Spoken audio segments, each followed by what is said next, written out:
Hello friends, welcome to UPSC वाला। सभी दोस्तों का, सभी बच्चों का यूपीएससी वाला के यूट्यूब चैनल पर बहुत बहुत स्वागत है। तो अभी हमने कल बात की थी राइट्स की, है ना। तो नव वर्ष में आपने 2 क्लासेस देखी। एक तो यूपीएससी वाला हिंदी पर आपकी जो लाइव क्लास 8 यानी जो हिस्ट्री एनसीईआरटी मॉडर्न हिस्ट्री की हुई थी उस पर हमने बात की, और लास्ट जो क्लास है सिटीजनशिप के पहले हमने अधिकारों की बात की थी, राइट्स की बात की थी कि अधिकार आखिर क्या है। कुछ बच्चों को मैंने क्वेश्चंस भी दिए थे, मतलब दिए सभी को थे, आंसर राइटिंग बहुत कम बच्चों ने की है। तो देखेंगे कि आपने क्या आंसर लिखा है। तो फिलहाल हम शुरू करते हैं सिटीजनशिप को, नागरिकता को। देखेंगे कि नागरिकता के जो डायमेंशंस है ऑल ओवर द वर्ल्ड क्या है, सिटीजनशिप के क्या डायमेंशंस है जो इंडियन कॉन्स्टिट्यूशन ने अपनाए हैं, कौन से। ये बातें एनसीईआरटी इसमें नहीं दी हुई है, इसमें केवल आपको नागरिकता को समझाया हुआ है, बट हम इसे इंडियन कॉन्स्टिट्यूशन से और इंडियन सिटीजनशिप से मैच करके भी देखेंगे। सो political theory and introduction, freedom, equality, social justice and rights. बच्चों ये 4 बातें हम सीख चुके हैं कि जब हम एक पॉलिटिकल थ्योरी की बात करेंगे, यानी कौन कौन सी ऐसी बातें हैं, कौन कौन सी ऐसी चीजें हैं, कौन कौन से ऐसे आइडियाज है, आइडियोलॉजीज है जो कि हमारे सोसाइटी के लिए, सोसाइटी को फ्रेम करने के लिए, हमारी गवर्नमेंट को गाइड करने के लिए और जो सिटीजन्स हैं उन्हें प्रोत्साहन देने के लिए इंपॉर्टेंट है। तो उसमें स्वतंत्रता, समानता, सामाजिक न्याय एंड अधिकार, ये 4 बातें हो गई। आज हम बात करेंगे सिटीजनशिप की कि आखिर जो सिटीजनशिप है वह क्या है। ठीक है, सिटीजनशिप जो है आखिर वह है क्या। सो इसमें कौन कौन से टॉपिक्स है आज हम कवर करेंगे। सिटीजनशिप का मीनिंग क्या है, फुल एंड इक्वल मेंबरशिप क्या है, इक्वल राइट्स क्या है, citizen and nation, universal citizenship क्या है एंड ग्लोबल सिटीजनशिप क्या है। तो चलिए शुरू करते हैं। तो बच्चों जब हम इस चैप्टर को पढ़ेंगे तब आप सीखेंगे कि नागरिकता का मतलब आखिर है क्या। हम इससे जुड़े हुए और भी जो कॉन्सेप्ट्स हैं उसको सीखेंगे, उसको पढ़ेंगे और देखेंगे इंडियन कॉन्स्टिट्यूशन से उसको मैच करते हुए। तो देखो, सबसे फर्स्ट जब आपके दिमाग में ख्याल आता है कि हम भारत के लोग, इसका मतलब क्या है, या फिर हम भारत के नागरिक हैं, इसका मतलब क्या है, सिटीजन का मतलब आखिर है क्या। एक अमेरिका वाला जब कोई व्यक्ति, अमेरिकन जब कोई हमारे देश में आता है तब हम उसको क्या राइट्स देंगे, क्या वो भारत का नागरिक कहलाएगा, नहीं कहलाएगा, है ना। तो ये सारी बातें हम समझेंगे कि आखिर विदेशियों को क्या क्या अधिकार हैं, हमारे जो देश के नागरिक हैं उनको क्या क्या अधिकार हैं, पूरे विश्व में ये जो नागरिकता की परिभाषा है, नागरिकता के जो आयाम है, डायमेंशंस, उसको कैसे अपनाया गया है, किस तरह से जो चीजें है वह इंप्लीमेंट की गई सोसाइटी में, इन बातों को हम समझेंगे। तो चलो सबसे पहले हम बात करेंगे सिटीजनशिप की, है ना। और बच्चों सबसे पहले सिटीजनशिप की बात को समझने से पहले इंडियन कॉन्स्टिट्यूशन में आखिर कहां वर्णन है, थोड़ी सी चर्चा हम इससे भी करेंगे, ताकि जो बच्चा केवल इस वीडियो को भी देख रहा हो तब भी वह हमारे इंडियन कॉन्स्टिट्यूशन में क्या क्या बातें उसको भी समझ सके। तो बच्चों सिटीजन को लेकर, सिटीजनशिप यानी नागरिकता को लेकर आपका जो आर्टिकल 5 to 11 है और पार्ट 2 है इसमें चर्चा की गई है ना। हमारा जो संविधान है, संविधान में नागरिकता की जो चर्चा है वह आपके अनुच्छेद 5 से 11, आर्टिकल 5 to 11 एंड पार्ट 2 में की गई है। सिटीजनशिप, नागरिकता। जब कोई कहता है कि मैं इंडियन हूं, मैं जर्मन हूं, मैं जापानीज हूं, तब उसका मतलब क्या होता है इस शब्द से कि आखिर एक स्टेट के बीच में और उसके बीच में, एक सिटीजन के बीच में आखिर रिलेशन है क्या, है ना। तो बच्चों सिटीजनशिप का सीधा सा मतलब एक लाइन में समझो। सिटीजनशिप क्या है, सिटीजनशिप का मतलब है full and equal membership of a political community. Citizenship क्या है, फुल एंड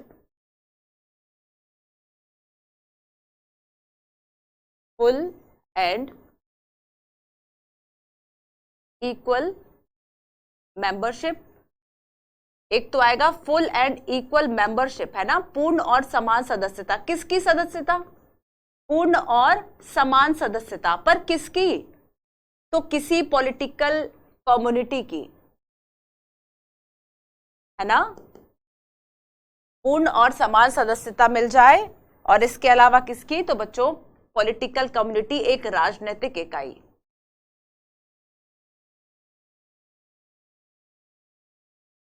तो दो बातें, दो कीवर्ड जो कि आपके सिटीजनशिप को डिफाइन करेंगे कि किसी एक जो राजनीतिक समुदाय है, उस राजनीतिक समुदाय की, किसी व्यक्ति की, है ना, किसी सिटीजन की, कोई जो व्यक्ति है, व्यक्ति से समझ लो कि किसी एक व्यक्ति की पूर्ण और समान सदस्यता का मिल जाना, वही उसका सिटीजनशिप है। यानी कि एक व्यक्ति और एक राज्य के बीच में जो संबंध है वह एक तरह से औपचारिक संबंध ही, हम वैसे उसको व्यक्ति भी कह सकते हैं, लेकिन अगर हम उसको देश का नागरिक कह रहे हैं, दैट मीन्स है कि उस राज्य का उस व्यक्ति के साथ कैसा संबंध है, एक राजनीतिक संबंध है, एक पॉलिटिकल रिलेशन है। ठीक है, तो यहां पर ये जो पॉलिटिकल रिलेशन है बच्चों, ये क्या कहलाएगा, सिटीजनशिप कहलाएगा। तो इसका मतलब क्या है कि एक राजनीतिक जो समुदाय है उसकी पूर्ण नागरिक, उसकी पूर्ण जो सदस्यता है वही नागरिकता है। सीधी सी बात है, एक व्यक्ति को नागरिक तब कहा जा रहा है जब ऑफिशियल स्टेटस है उसका कुछ ना कुछ उस स्टेट के साथ जिसमें वह रह रहा है। ठीक है, जैसे कि आपका वोटर आईडी है, आपको क्या आप भारत के नागरिक हो, इससे कैसे पता चलेगा, आपके पास वोटर आईडी है, आप उस देश में जो पॉलिटिकल आपकी आइडेंटिटी है ना, एक पूरी आपकी पॉलिटिकल पहचान है कि हम इंडियंस हैं, तो भारतीय हैं, इसका मतलब क्या है, भारत और भारतीय। ठीक है, तो जो भारत में रह रहे हैं वो भारतीय हैं। तो यहां पर और भी कई डायमेंशंस इसके बताए गए हैं कि आखिर किस तरीके से एक राजनीतिक इकाई से एक व्यक्ति को जोड़ा जाए और वह किस तरीके से नागरिक कहलाएगा। सो देखो बच्चों कि यहां पर स्टेट जो है, एक बात आप समझ गए कि किसी भी पॉलिटिकल कम्युनिटी की जो है, राजनीतिक समुदाय की एक पूर्ण और समान सदस्यता को हम नागरिकता कह सकते हैं। इसके अलावा दूसरी जो बात हमें समझनी है वह ये है बच्चों कि इसमें स्टेट आपको प्रोवाइड करेगा, स्टेट क्या प्रोवाइड कर रहा है, एक आपको कलेक्टिव पॉलिटिकल आइडेंटिटी दे रहा है। For example Indians, for example Japanese, for example Germans. So state provide a collective political identity।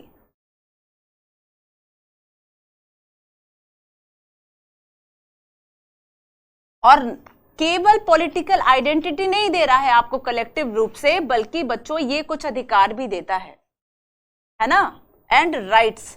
तो यहां पर एक जो नागरिक है उसे कुछ अधिकार भी दिए गए हैं। फॉर एग्जाम्पल हम कुछ सिविल राइट्स की बात कर ले, कुछ नागरिक अधिकारों की बात कर ले, और राइट्स क्या होंगे ये अब आपको बताने की जरूरत नहीं है, काफी हम पढ़ चुके हैं।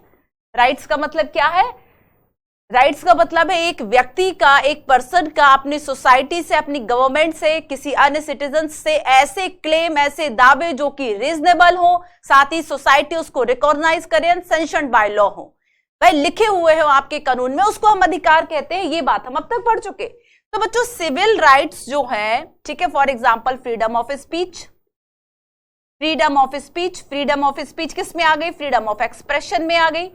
फ्रीडम ऑफ एक्सप्रेशन में जब हमने जेएस मिल की बात की थी, उन्होंने क्या कहा था, या फिर हमने स्टुअर्ट में, और भी हमने कई जो सिद्धांत, जो थ्योरी देने वाले विचारक हैं, थिंकर्स, हमने उनको पढ़ा, और उनके अनुसार क्या कहा गया था कि अभिव्यक्ति जो है वह क्यों इंपॉर्टेंट है, क्योंकि सत्य जो है वह अपने आप में कुछ नहीं होता, जब तक वाद विवाद बहस नहीं होगा तब तक जो मेन ट्रुथ है, जो उसके अंदर जो कोई अच्छा सिद्धांत है वह बाहर नहीं आ सकता सोसाइटी में। तो टकराव बहुत जरूरी, और उस टकराव हो इसके लिए अभिव्यक्ति बहुत जरूरी है। ये बात हमने पढ़ी थी, freedom of speech, freedom of expression, equality. तो बेसिकली इस तरह के कुछ ऐसे बेसिक राइट्स जो हैं वहां के सिटीजन्स को दिए जाते हैं, कुछ बेसिक राइट्स। सारी अवधारणाएं जुड़ी हुई हैं बच्चों, याद रखना कि जब हमने फ्रीडम की बात की थी तब हमने इक्वालिटी की भी बात की थी। फ्रीडम में हमने रूसो को भी पढ़ा, फ्रीडम में हमने मार्क्स को भी पढ़ा, है ना, फ्रीडम में हमने वॉल्टेयर को भी पढ़ा, बहुत सारे हमने थिंकर्स पढ़े। तो यहां पर फ्रीडम हो, इक्वालिटी हो, राइट्स हो, सारे कॉन्सेप्ट एक दूसरे से आपस में जुड़े हुए हैं, क्योंकि ये सारी चीजें मानव समाज के केंद्र में, ह्यूमन सोसाइटी का एक तरह से सेंटर पॉइंट है ये सारी चीजें। तो इसलिए अब हम पढ़ रहे हैं कि नागरिकता, और नागरिकता में हम देखते हैं कि एक स्टेट के बीच में और एक व्यक्ति के बीच में एक ऑफिशियल होता है, साथ ही कलेक्टिव पॉलिटिकल आइडेंटिटी का मतलब क्या है कि जैसे कि हम बात करें इंडियंस, ठीक है, इंडियंस हो गया, या फिर जापानीज हो गया, या फिर जर्मन्स हो गया, तो ये क्या है, आपकी एक पॉलिटिकल आइडेंटिटी है। अमेरिकन है वो तो अमेरिकन है, अमेरिकन का मतलब क्या हुआ, एक पहचान ही तो हो गई ना उस स्टेट से आपकी जुड़ी हुई, सामूहिक रूप से पहचान। तो यहाँ पर एक कलेक्टिवली पॉलिटिकल आइडेंटिटी जो है वह आपको देता है, एक सामूहिक राजनीतिक जो पहचान और अधिकार की बात है वह स्टेट के द्वारा की गई है। अब देखो इसके अलावा क्या केवल अधिकार देता है या प्रोटेक्शन भी देगा? तो यहां पर बच्चों स्टेट जो है ये केवल आपको पहचान नहीं दे रहा है, बल्कि ये आपको सोसाइटी में आपको प्रोटेक्ट भी करेगा, आपको प्रोटेक्शन भी देगा। स्टेट से भी प्रोटेक्शन एंड बाकी जो अदर सिटीजन्स है, अदर जो सिविलियंस है उनसे भी प्रोटेक्शन आपको देगा। तो यहां पर प्रोटेक्शन की बात की गई है। तो अगर हम ये देखें कि नागरिकता का महत्व क्या है और समझ में ना आ रहा हो कि नागरिकता के होने से आप इंडियंस अगर है तो आपको अगर उसके होने के लाभ पता नहीं चल रहे, तो आप एक बार जो शरणार्थी है, जो इलीगल माइग्रेंट्स है ना, आप एक बार उनके होने की कल्पना कर लीजिए। तो फॉर एग्जाम्पल बच्चों जब हम बात करेंगे रिफ्यूजीज की, ठीक है, राइट्स एंड प्रोटेक्शंस की भी बात मैं यही कर देती हूं कि जो स्टेट है वह आपको प्रोटेक्शन देगा, जो राज्य है वह अपने नागरिकों को सुरक्षा की व्यवस्था करता है, हर तरह की सुरक्षा। तो यहां पर हम रिफ्यूजीज की कल्पना करते हैं कि अगर मान लीजिए आपके पास किसी भी देश की नागरिकता नहीं है, ऐसे में आपका क्या होगा, ठीक है। तो रिफ्यूजीज या फिर इलीगल माइग्रेंट्स, अवैध प्रवासी का जो मुद्दा है बच्चों, कि जो अवैध प्रवासी है अब इसको बनाना है, ये नागरिक नहीं हो सकता। क्यों नागरिक नहीं हो सकता? क्योंकि इसको राइट टू वोट नहीं है। राइट टू वोट क्यों नहीं है? क्योंकि इसके पास अपना जो वोटर आईडी है वह नहीं है। वोटर आईडी क्यों नहीं बना? क्योंकि इसके पास स्थायी पता नहीं है। स्थायी पता इसलिए नहीं है क्योंकि स्टेट के साथ इसका जो रिलेशन है ना वो औपचारिक नहीं है, वो ऑफिशियल नहीं है। तो इसलिए एक रिफ्यूजीज, एक इलीगल माइग्रेंट, एक अवैध प्रवासी जो है ये सुरक्षित नहीं है समाज में। इसके ये सारे जो राइट्स है ये बिल्कुल भी सेफ नहीं है। अगर आपके पास किसी देश की नागरिकता है और उस नागरिकता में आपके पास पूर्ण और समान सदस्यता है, इसका मतलब है कि पूर्ण और समान सदस्यता का मतलब है कि जो सभी व्यक्ति है ना उनको सभी अधिकार और एकदम से ऐसे बेसिक राइट्स जो उनके जीवन के लिए एकदम न्यूनतम हो, मिनिमम बेसिक राइट्स उनके पास हो। राइट टू लाइफ हो, है ना, जीवन का अधिकार हो, उसको प्रोटेक्ट करने का जो अधिकार है वह हो। तो बेसिकली बच्चों यहां पर सिटीजनशिप जो है वह एक स्टेट के साथ आपका एक ऐसा ऑफिशियल स्टेटस बताता है, एक रिलेशन बताता है जिसमें कि आपको पॉलिटिकल आइडेंटिटी, राइट, प्रोटेक्शन, कुछ अधिकार जो है वह दिए जाते हैं, जो कि रिफ्यूजीज या फिर इलीगल जो माइग्रेंट्स हैं इनको नहीं है। जैसे कि आप म्यांमार के अभी लेटेस्ट मुद्दे को सुनेंगे, ठीक है, और भी कई ऐसे रिफ्यूजीज के जो मुद्दे हैं आप सुनते हैं, रोहिंग्या विवाद। तो ये रोहिंग्या जो शरणार्थी है वो क्या थे, वो उससे क्या प्रॉब्लम क्या थी, ठीक है। रोहिंग्या शरणार्थी के अगर कुछ लोग जो है वह किसी एक जगह पर रहने आते हैं या फिर अगर वह भारत के नॉर्थ ईस्ट वाले जो रीजन है उसमें अगर आ जाते हैं, तब वहां के नागरिकों को क्या समस्या हो रही थी, तब स्टेट उसको कैसे कोशिश करता उसको रोकने की, कैसे उसको रेगुलेट करता। आप देखेंगे कि 2019 में जो विधेयक आया था जिसमें कि कहा गया था कि जो पाकिस्तान है, बांग्लादेश है, ठीक है, यहां से आए हुए जो 6 समुदाय हैं, जैसे हिंदू, मुस्लिम, इस्लाम नहीं थे, मुस्लिम नहीं थे, है ना, हिंदू, सिख, ईसाई, एंड इसमें 6 जो माइनॉरिटीज थे उन देशों की जो माइनॉरिटीज थे, जो कि अगर हम बांग्लादेश और पाकिस्तान की बात करें तो ये क्या है, इस्लामिक कंट्री ऑफिशियली रूप से। तो यहाँ पर बाकी जो रिलीजन है माइनॉरिटीज है और ज्यादातर यहाँ पर बहुसंख्यक मुस्लिम वर्ग है। तो यहाँ आप देखेंगे कि 2019 का जो बिल आया उसमें जो 6 कम्युनिटीज है उन्हें ये कहा गया था कि ठीक है आप 11 नहीं, आप 5 साल भी अगर इस देश में है तो आपका जो वोटर आईडी वगैरह सारी चीजें वो सब आपको दी जाएंगी एक तरह से। तो यहाँ पर अब आप रिफ्यूजी से, अवैध प्रवासी नहीं है, आपको देश की नागरिकता दी जाएगी। तो नागरिकता को प्राप्त करने के क्या तरीके हो सकते हैं, नागरिकता को छोड़ने के क्या तरीके हो सकते हैं, ठीक है, कहां कौन कौन सी चर्चा की गई, ये सारी बातें हमारे लिए काफी इंपॉर्टेंट है। नागरिकता आपके लिए इंपॉर्टेंट टॉपिक है, ठीक है। तो बच्चों हमने देखा कि यहां पर जो रिफ्यूजीज है इनके पास किसी भी तरह के राइट्स नहीं है, जो इलीगल माइग्रेंट्स हैं, ठीक है, किसी भी राइट की कोई गारंटी नहीं है। हमारे पास तो गारंटी है ना, नॉट गारंटीड राइट्स, एंड इनकी जो कंडीशन है बहुत ही असुरक्षित हालात में ये किसी एक जगह पर रहते हैं।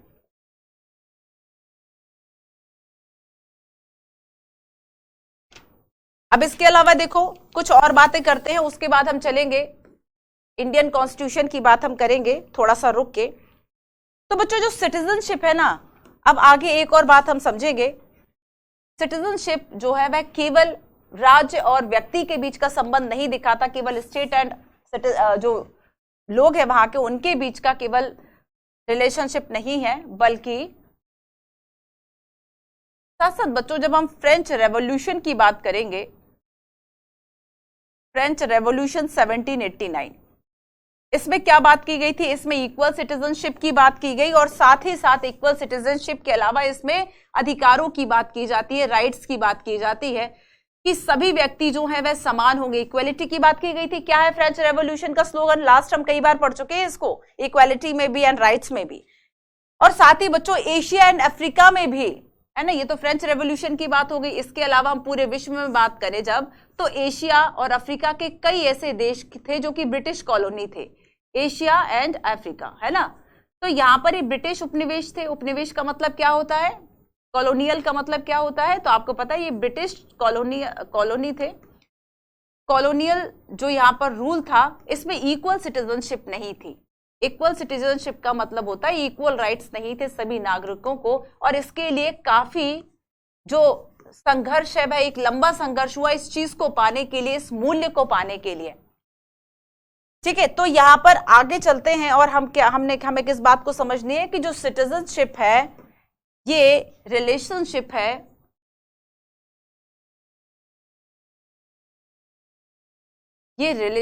है ना केवल स्टेट एंड एक व्यक्ति के बीच में, स्टेट एंड पीपल, ठीक है,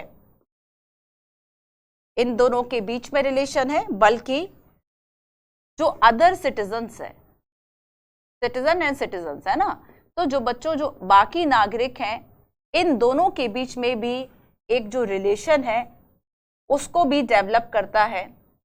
इनके बीच का भी जो रिलेशनशिप है वह डेवलप करता है। तो बेसिकली एक दूसरे के प्रति अपना जो ऑब्लिगेशन है, जो उनके कर्तव्य है, ठीक है, obligations for each other, citizen relationship को बताता है। सो सिटीजनशिप जो है वह केवल एक लीगल कॉन्सेप्ट नहीं है। Citizenship not just the legal obligation,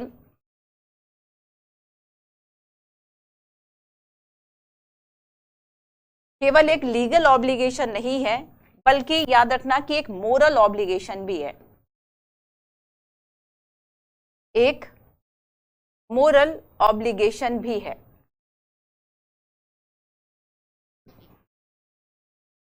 ठीक है, वैध के साथ साथ एक जो नैतिक जो कर्तव्य है एक नागरिक का दूसरे नागरिक के लिए, ताकि ये अपनी जो शेयर्ड लाइफ है, जैसे सिटीजन साथ में रह रहे हैं एक देश में, है ना, हम सब भारतीय हैं, हम भारत के लोग, तो यहाँ पर बच्चों ये एक जो वसुदेव कुटुंबकम के साथ आपस में एक जो भावना बनी रहे, ठीक है, कि हम एक ही परिवार के लोग हैं, इस तरीके की जो भावना है, एक दूसरे के लिए काफी कुछ जो कर्तव्य है मोरल वह हमारे है, ताकि हमारी जो शेयर्ड लाइफ है ना, जो हमारा सह जीवन है एक साथ में, वह ठीक से चले, किसी तरह के डिस्प्यूट्स ना हो। तो यहाँ पर एक दूसरे के प्रति भी कुछ जो कर्तव्य है वह नागरिकों के हैं। तो यहाँ पर ना केवल ये जो संबंध है, रिलेशनशिप है, केवल एक स्टेट के साथ वहां के लोगों का है, बल्कि एक व्यक्ति का दूसरे व्यक्ति के प्रति भी क्या दायित्व है, क्या कर्तव्य है, उसके अधिकारों की जो रक्षा है वह दूसरा कैसे करेगा, इस चीज को भी पूरा बताता है। ये नागरिकता है। तो नागरिकता क्या केवल एक लीगल ऑब्लिगेशन है? नहीं, इट ऑल्सो ये एक मोरल ऑब्लिगेशन है, ऑल्सो अ मोरल ऑब्लिगेशन। सो एक सहजीवन, एक शेयर्ड लाइफ में जिसमें हम पार्टिसिपेट करते हैं साथ में पार्टिसिपेशन एंड कंट्रीब्यूशन, है ना, हम अपने सोशल लाइफ में पार्टिसिपेट भी करते हैं एंड कंट्रीब्यूट भी करते हैं। तो इस तरीके से जो नागरिकता है वह केवल राज्य और व्यक्ति के बीच में संबंध नहीं दिखाता। तो मान लो अगर इस तरह से पीटी में क्वेश्चन आ जाए कि जो नागरिकता है वह केवल एक स्टेट और पीपल के बीच का जो ऑफिशियल रिलेशन है वह दिखाता है, तो ये गलत होगा। ओनली वर्ड अगर लग जाता है बच्चों तो ये गलत हो जाएगा। ठीक है, चलो तो अब हम चलते हैं इंडियन कॉन्स्टिट्यूशन में आखिर नागरिकता के जो प्रावधान है वे कहां किए गए। सबसे पहली बात तो जो इंपॉर्टेंट है, आपका जो पार्ट 2 है ना, जो आपका भाग 2 है, पार्ट 2 भाग 2 जो है संविधान का, इसमें नागरिकता की बात की गई। आपके आर्टिकल कौन कौन से बच्चों? 5 to 11, 5 to 11, 5, 6, 7, 8, 9, 10 एंड 11। आर्टिकल 11 कहता है, आप सभी को याद होगा कि हमने 3 लिस्ट पढ़ी थी और उस 3 लिस्ट में एक था आपका यूनियन लिस्ट। यूनियन लिस्ट में ऐसे सब्जेक्ट थे जिस पर कि आपका जो यूनियन है, जो केंद्र सरकार है, वह नियम बना सकता था। सेकंड हमने देखा था कि स्टेट लिस्ट है, जिस पर कि जो विषय शामिल थे इस लिस्ट में, उस पर कानून बनाने का, लॉ मेकिंग का जो राइट है वह स्टेट का था। And third is concurrent list. और ये जो बच्चों कॉन्करेंट लिस्ट थी, समवर्ती सूची, इस पर नियम बनाने का जो अधिकार है वह यूनियन और स्टेट दोनों को था। लेकिन अगर किसी तरह का कोई डिस्प्यूट होगा तब इसमें चलेगी किसकी? यूनियन के बनाए गए जो नियम है वो इसमें लागू होंगे। तो बच्चों यहां पर अगर हम सिटीजनशिप की बात करें तो सिटीजनशिप को लेकर किसके राइट्स है, कौन जो है वह बना सकता है नियम? आर्टिकल 11 कहता है कि संसद को यह विशेष अधिकार प्राप्त है। आर्टिकल 11 कहता है, याद रखना इस चीज को, आर्टिकल 11 बहुत इंपॉर्टेंट है, parliament to regulate the right of citizenship by law. संसद जो है वह कानून बनाकर किसी भी व्यक्ति को, है ना, समुदाय को नागरिकता प्रदान करने, नागरिकता को छीनने का जो अधिकार है ये किसका होगा? संसद का होगा, कि संसद जो है वह रेगुलेट करे। यूपीएससी ने क्वेश्चन पूछा कि क्या हमारे कॉन्स्टिट्यूशन में नागरिकता प्राप्त करने और नागरिकता को छोड़ने की जो बात है वह की गई है? नहीं की गई। ध्यान रखना, नहीं की गई। अलग से जो हमारा सिटीजनशिप जो एक्ट 1955 है, नागरिकता अधिनियम 1955, उसमें काफी सारे प्रोविजन ऐसे किए गए हैं कि किन आधारों पर, किन के ग्राउंड, किन बेस पर आपको जो सिटीजनशिप है वह मिलेगी और किन आधारों पर सिटीजनशिप जो है वह आपकी छीन ली जाएगी। ठीक है, तो 5 ऐसे आधार है जिसके आधार पर आप एक नागरिक भारत के बन सकते हैं और 3 ऐसे आधार है जिसके आधार पर आप नागरिकता आपको छोड़नी पड़ सकती है, आपको भगाया जा सकता है। ठीक है, तो यहां पर कुछ बातें जो है वह की गई हैं। एक बात और बच्चों बहुत इंपॉर्टेंट है जो मैं आपको बताना चाहूंगी। आप सभी को पता है ना कि भारतीय संविधान जो है वह लागू किस दिन हुआ था? 26 जन 1950, है ना, 26 जनवरी 1950 को हमारा जो कॉन्स्टिट्यूशन वह इफेक्ट में आया था। लेकिन जब हम पारित होने की बात करेंगे तो ये 26 नवंबर 1949 को ही पारित हो गया था। तो बच्चों जब 26 नवंबर 1949 को इसको पारित किया गया था, है ना, पारित तिथि है, लागू नहीं है बच्चों। तो जब हमने इसको अपनाया था, याद रखना कि सिटीजनशिप इतना ज्यादा इंपॉर्टेंट था हमारे लिए कि अरे आप जो संविधान बना रहे हो किसके लिए? देश के नागरिकों के लिए, है ना। तो देश के नागरिक कौन होंगे पहले ये तो बता दो। और यही एक कारण था कि 26 नवंबर 1949 को जो सिटीजनशिप के जो प्रोविजन है वो इफेक्ट में आ गए थे। याद रखना कि बहुत कुछ इंपॉर्टेंट प्रोविजन ऐसे थे जो कि हमने तुरंत लागू कर दिए थे। उसके लिए हमने 26 जन का इंतजार नहीं किया था, उसके लिए हमने 26 नवंबर 1949 को से ही वह इफेक्ट में आ गए थे। और उसमें से एक सबसे ज्यादा इंपॉर्टेंट था, वो था सिटीजनशिप। अगर यही नहीं बताओगे कि नागरिक कौन है, सीधा सा तो इसमें लॉजिक है, यही नहीं बताओगे कि नागरिक कौन है तो फिर मूल अधिकार किसके लिए है, डीपीएसपी किसके लिए है, ऑल ओवर द जो कॉन्स्टिट्यूशन है, वो जो सारी चीजें हैं वह किसके लिए हैं? ठीक है, तो यहां पर यह बात आपको याद रखना है कि 26 नवंबर 1949 को सिटीजनशिप के जो प्रावधान है उसको लागू किया गया था। और साथ ही साथ आपको यह भी बच्चों याद रखना है कि इंडियन कॉन्स्टिट्यूशन में नागरिक जो शब्द है उसको परिभाषित नहीं किया गया है। ठीक है, सिटीजन कौन होगा, सिटीजन जो वर्ड है ये डिफाइन नहीं है। सिटीजन जो वर्ड है बच्चों, ठीक है, याद रखना कि इसको डिफाइन नहीं किया गया है हमारे कॉन्स्टिट्यूशन में। साथ ही अगर ये हो कि सिटीजनशिप के प्रोविजन आर्टिकल 5 to 11 में बहुत ही ज्यादा विस्तार से हैं तो वो भी गलत होगा। विस्तार से बिल्कुल भी नहीं है, है ना। छोटी कुछ बातें ही बस बताइए। 11 तो आपको याद हो गया, अब बचे हमारे 5 से 10। आओ सीखते हैं है क्या। सबसे पहले तो ये है, आर्टिकल 5 कहता है citizenship the at the commencement of the constitution, है ना, कि संविधान के प्रारंभ पर नागरिकता, संविधान के प्रारंभ जब होने पर किस किस को नागरिकता दी जाए जो भारत में रह रहे थे, इसके लिए कुछ प्रावधान हमारे संविधान में किए गए। ये आर्टिकल 5 है। आर्टिकल 6 और 7 जो है बच्चों, ठीक है, आर्टिकल 6 और 7 पाकिस्तान से रिलेटेड है। कि पाकिस्तान जाने वाले की नागरिकता और पाकिस्तान से आने वालों की नागरिकता। तो आर्टिकल 6 और आर्टिकल 7 याद रखना कि पहले जाने की बात की गई। आर्टिकल 6 कहता है कि माफ करना, पहले बात होगी आने वाले, ठीक है। तो पाकिस्तान से जो भारत आए, right of citizenship of certain person who have migrated to India from Pakistan। तो बच्चों जब हमारा पार्टीशन हुआ था इंडिया एंड पाकिस्तान का, तो आप देखिए कितने तरह के जो कम्युनल राइट्स कैसे कैसे चल रहे थे, जो कि महात्मा गांधी की मृत्यु के बाद ही महात्मा गांधी के उसके मतलब महात्मा गांधी के बाद ही जो चीजें हैं वह बहुत शांत हुई थी, क्योंकि सबको एक तरह से फिर सदमा लग गया था कि अरे गांधी जी बहुत शांति करा रहे थे, अब नहीं रहे टाइप से। तो बच्चों यहाँ पर क्या है कि कुछ ऐसी तिथि नहीं थी बहुत ज्यादा कि आज जिस दिन प्रावधान लागू हुआ उस दिन बहुत कंडीशन जो है वह डिफाइन नहीं थी कि कौन यहाँ है, कौन पाकिस्तान में है, कौन से नागरिक आ रहे हैं जा रहे हैं, बहुत सारी चीजें थी। कुछ तिथियां जो है वह निर्धारित कर ली कि अच्छा इस डेट के पहले जो पाकिस्तान से आया या इस डेट के पहले जो पाकिस्तान चला गया वह भारत का नागरिक नहीं रहेगा, और अगर इन 2-3 महीनों में वह भारत आ जाता है तब हम उसको भारत का नागरिक मान लेते, क्योंकि जब हम पार्टीशन की बात करते हैं तो उसमें यह बिल्कुल भी ठीक तरीके से सॉल्व नहीं किया गया था। क्या इसमें बात ही नहीं की गई? सॉल्व ठीक तरीके से सॉल्व करना तो बहुत दूसरी बात है, बात ही नहीं की गई थी कि लोगों का जो बंटवारा है वह किस तरीके से होगा। क्या समय दिया जाएगा कि जो पाकिस्तान जो कि इस्लाम बहुसंख्यक हो रहा है कि इस्लाम के आधार पर कि जहां पर ज्यादा मुस्लिम है उसे स्वतंत्र कर दिया जाए भारत से, पूर्वी पाकिस्तान बांग्लादेश और पश्चिमी पाकिस्तान जो है ये आपका। तो यहां पर बच्चों इसीलिए सिटीजनशिप के जो प्रोविजंस है थोड़े से ढीले रखे गए थे। 6 और 7 में ये बात की गई कि ऐसे लोग जो पाकिस्तान से भारत आएंगे उसके लिए नागरिकता के प्रावधान 6 में होंगे, और ऐसे लोग, ठीक है, आर्टिकल 7 कहता है कि पाकिस्तान जो चले गए हैं उन प्रवासियों की नागरिकता को लेकर क्या प्रोविजन हो सकते हैं, right of citizenship of certain migrant to Pakistan, ठीक है। आर्टिकल 8 कहता है बच्चों कि ये तो पाकिस्तान की बात होगी, 6 और 7 ऐसे याद कर लो, ठीक है। 5 ओवरऑल बात करता है कि संविधान के प्रारंभ होने पर नागरिकता के क्या प्रावधान थे, कौन कौन नागरिक होगा, वो अपने आप हो गए, फिर पाकिस्तान जाने वाले, पाकिस्तान से आने वाले, फिर पाकिस्तान को जाने वाले। सो 6 और 7 ये हो गए, 11 हमने पहले याद कर लिया। अब देखो ऐसे ही आर्टिकल्स याद किए जाते हैं। आप सोचो कि एक साथ बैठो और पूरे 395 आर्टिकल्स याद कर लो, ये पॉसिबल नहीं है बच्चों।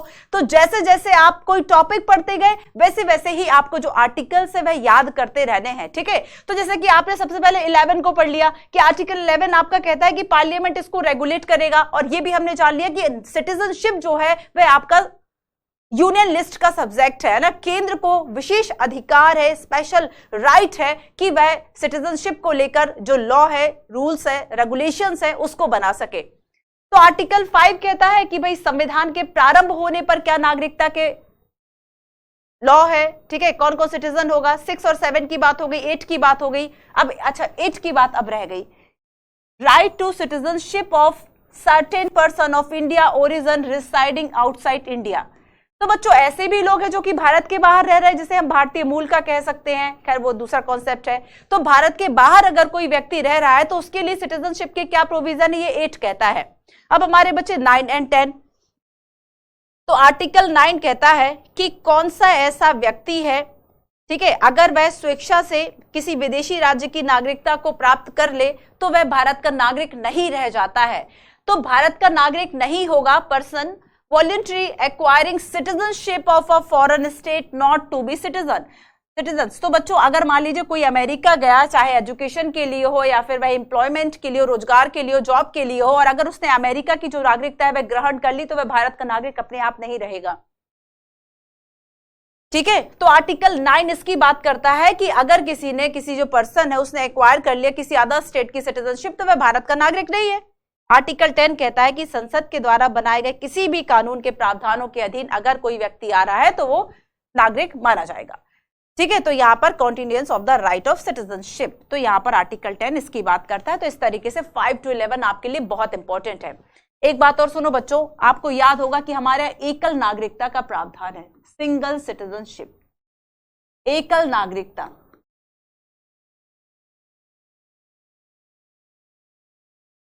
सिंगल सिटीजनशिप का जो कॉन्सेप्ट है ये हमने अपनाया है है ना। सिंगल सिटीजनशिप का जो कॉन्सेप्ट है ये हमने अपनाया, एकल नागरिकता। फॉर एग्जांपल अगर हम यूएसए की बात करें तो वहां पर डुअल सिटीजनशिप है। एक व्यक्ति जो कि न्यूयॉर्क का भी वासी है, न्यूयॉर्क का भी सिटीजन है, उसके पास अमेरिका की भी नागरिकता, तो उसके पास 2 नागरिकता है। पर इंडिया में अगर हम कहें कि कोई गुजराती है तो वह भले अपने आप को उस चीज से जोड़ ले कि वह बंगाली या गुजराती, लेकिन आप सभी गुजराती एंड बंगाली बाद में है, पहले भारतीय है ना। ये चीजें आपने कई मूवीज में भी सुनी होंगी। तो यहां पर क्या है बच्चों की एकल नागरिकता का प्रावधान है, हमारे यहां डुअल सिटीजनशिप नहीं है। There are 4 way in which Indian citizenship can be acquired, है ना। वैसे तो 4 तरीके हैं, 5वां तरीका भी है जो कि शायद इंडिया लेकिन कभी फॉलो नहीं करेगा उस 5वें तरीकों को, इसलिए वो जल्दी कंसर्न नहीं किया जाता। एक तो बर्थ है, एक डिसेंट है, रजिस्ट्रेशन है, नेचुरलाइजेशन है, ठीक है। जन्म से, वंश से, देशीकरण से या फिर प्राकृतिक, 4 ऐसे कारण हैं जिसके साथ साथ इन आधारों पर आप सिटीजनशिप इंडिया की जो है वह एक्वायर कर सकते हैं। अगर आप जन्म से नागरिक है, वंश से है, आपके माता पिता कोई थे, ठीक है, आप देशीकरण से यानी कितने वर्ष रह चुके हैं, और प्राकृतिकरण आप 12 वर्ष लगभग रह चुके हैं, तो यहाँ पर ये नेचुरलाइजेशन हो जाता है कि आप जब यही रह रहे हैं तो यहाँ के नागरिक हो गए। बट उसके लिए कुछ टाइम लिमिट जो है वह ज्यादा है, रजिस्ट्रेशन के लिए कम है कि आप मान लीजिए अगर 5 वर्ष रह रहे हैं, 7 वर्ष रह रहे हैं, तो आप जो पंजीकरण है वह करवा सकते हैं, ठीक है। The provision are listed under the citizenship act 1955। ये बात आपको याद रखना है कि जो नागरिकता अधिनियम 1955 है, ये इन सभी बातों को, नागरिकता से संबंधित जो प्रावधान है, कब एक्वायर कर सकते हैं, कब आपकी छीन ली जाएगी, उसको लेकर जो प्रोविजन है वह करता है। बहुत इंपॉर्टेंट स्लाइड है बच्चों, ये आपके लिए याद रखना बहुत इंपॉर्टेंट है। जल्दी से स्क्रीनशॉट ले लो इसका, ठीक है। अच्छा हाँ, एक और मुझे पॉइंट बताना था बच्चों कि मान लीजिए अगर कोई एक जो क्षेत्र है वह इंडिया एक्वायर कर लेता है, उसका अधिग्रहण अगर इंडिया के द्वारा कर लिया जाता है, तो उस देश के जो नागरिक है, उस जगह के जो नागरिक है वह इंडियंस कहलाएंगे, ठीक है। तो यहाँ पर ये क्षेत्र अधिग्रहण जो है ये वर्ड भी इसके लिए आता है। याद रखना कि बच्चों 4 बार अब तक अमेंडमेंट किया गया है। आपका जो सिटीजनशिप एक्ट है 1955 4 बार अमेंडमेंट किया, 1986, 2003, 2005, 2015 एंड 19 वाला एक्ट आप सभी ने सुना होगा। तो यहाँ पर याद रखना कि 19 वाला जो एक्ट था जिस पर बहुत ज्यादा विवाद था, उसमें हिंदू, सिख, बौद्ध, जैन, पारसी और ईसाई, इनके लिए 11 वर्ष से जो रहने की जो कॉन्सेप्ट था कि 11 वर्ष रहने पर आपको इंडियन सिटीजनशिप दे दी जाएगी, उनके लिए वो समय 5 वर्ष कर दिया गया था और इस पर काफी विवाद हुआ था। एक तो इसमें ये कॉन्सेप्ट था कि आपने धर्म के आधार पर दिया क्योंकि मुस्लिम वर्ग को आपने छोड़ दिया, लेकिन उसका सीधा सा काउंटर कॉन्सेप्ट ये है कि पाकिस्तान और जो बांग्लादेश है वह ऑलरेडी मुस्लिम मेजोरिटी है ना, बहुसंख्यक में है, तो यहां इनके लिए खतरा नहीं है। यहां पर बाकी जो माइनॉरिटीज है उसको हमने अपने यहां सिटीजनशिप का जो समय सीमा थी कि 11 वर्ष रहने पर भारतीय नागरिकता दी जाएगी, उसको आपने 5 वर्ष कर दिया। तो 5 और 6 वर्ष में कंफ्यूज नहीं होना, अगर 5 वर्ष पूरे आपने कर लिए हैं या 5 वर्ष हो गए हैं तो आपको इंडियन सिटीजनशिप जो है वह दे दी जाएगी, ठीक है। अच्छा देखो बच्चों, एक और जो मुद्दा है वह बहुत ज्यादा चल रहा था, ग्लोबल वेल्थ माइग्रेशन रिव्यू 2020, ठीक है। एक अभी आप रिसेंटली अगर आप देखेंगे तो करंट अफेयर में एक इशू चल रहा था कि क्यों आखिर इंडियन सिटीजनशिप को, भारतीय नागरिकता जो है वह लोग त्याग रहे हैं, छोड़ रहे हैं। Global